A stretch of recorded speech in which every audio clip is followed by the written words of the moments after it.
San Francisco has been blessed for years with great draft classes from general manager John Lynch and Kyle Shanahan, but with these blessings also come some unseen consequences. And the biggest unseen consequence is later down the road. Eventually, if the players you're drafting live up to what you hope they are, you're going to have to pay them, and you won't be able to pay everyone. And that was the situation for San Francisco this offseason with several players, including Samson Ebukam, Jimmy Ward. But in today's video, we're going to talk about arguably one of the worst moves this offseason, losing Mike McGlinchey through free agency. Many fans then thought the Niners had to plan through the draft either to move up or draft someone in one of their draft positions. But here's the thing, they didn't do that at all. Rather, they brought in a few veteran guys like Matt Pryor, but it's really Colt McCoy's job to lose. In this video, I hope to break down what's widely considered one of the worst moves this offseason, moving off Mike McGlinchey to an unproven asset, Colt McCoy. I'll break down Mike McGlinchey as a football player, his strengths, as well as his weaknesses, and then break down Colt McCoy as a football player, his strengths, weaknesses, compare and contrast, and then see what it's going to be like with Colt McCoy rather than Mike McGlinchey at right tackle. But before we dive into these players individually, we need to examine their coach, Chris Forrester. He's one of the best offensive line coaches across the entire NFL, and he's demonstrated an ability to develop players under his tutelage. Examples include Jake Brendel, who played as a Pro Bowl level center last year, but also he had Aaron Banks under his tutelage for 1 year and had him rework his entire body to come and play arguably at Pro Bowl level too. Furthermore, Forrester started his development of Burford, a young promising rookie who rotated in with longtime journeyman Brunskill, who ultimately left the Niners as well during free agency this offseason. Thereby, he solidified the right side of the line going forward. Minus the big unknown we're talking about in today's video, Colt McCoy. First, we need to talk about Mike McGlinchey and what type of player he was for San Francisco. They selected him in the first round, so they envisioned him being a foundational piece of their offensive line, much like Trent Williams. Pro Football Focus has him ranked as the 11th best offensive tackle in the league, and his offensive grade is a 71.5 overall in 2022. He really excels at his run blocking because across his time with the Niners, 4 of his 5 seasons, he had a Pro Football Focus run block grade of over 70.0. That's really impressive for a tackle. And you know this is perfect for Kyle Shanahan, who prioritizes the run. But there is a reason, despite just the money, why the Niners decided to move off Mike McGlinchey.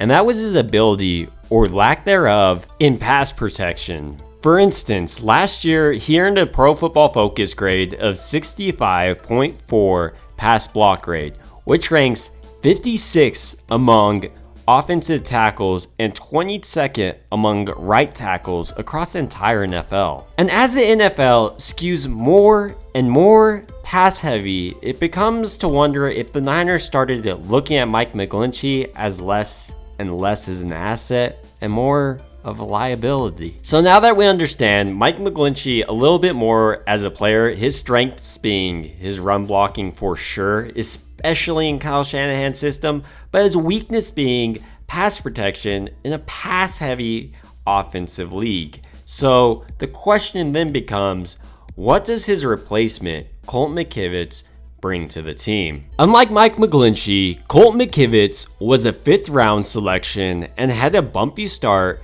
to his NFL career, including him spending time on the team's practice squad. His height is 6'6" and his weight is 300 pounds.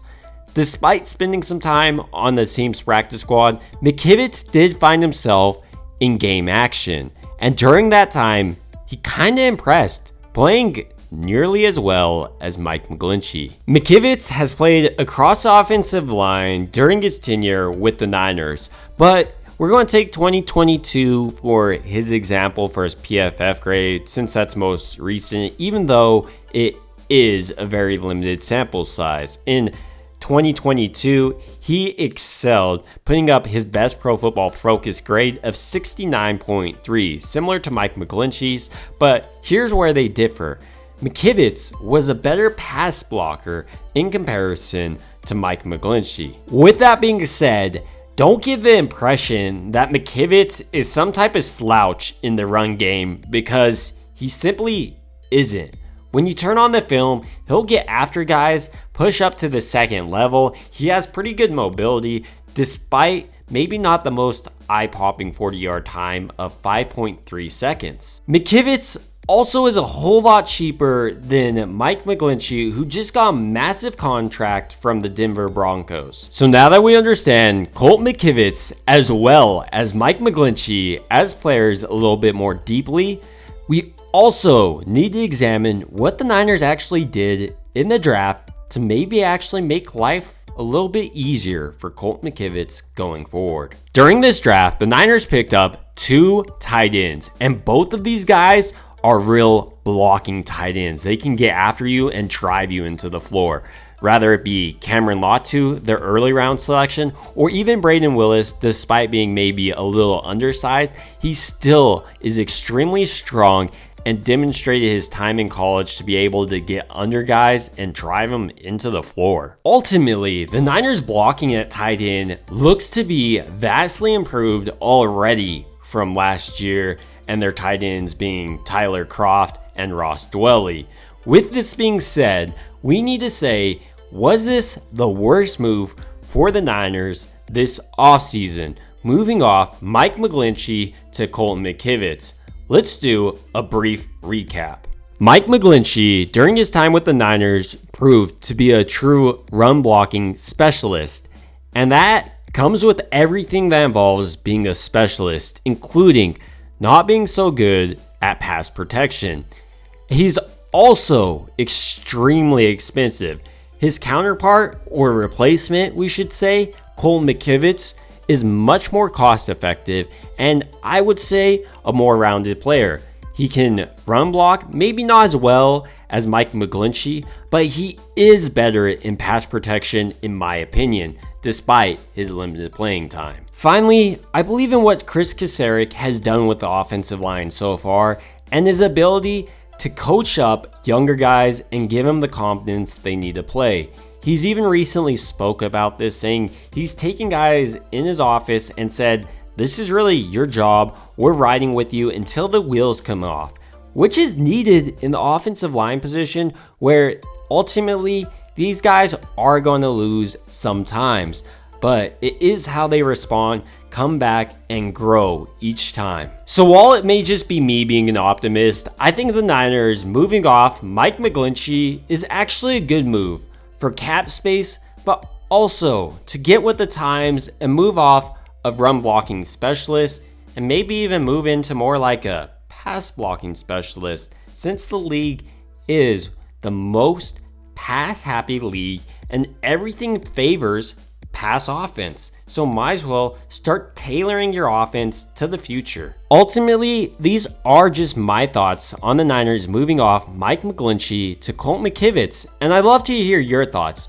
What do you think the Niners' worst offseason move so far is? Is it this move or another move?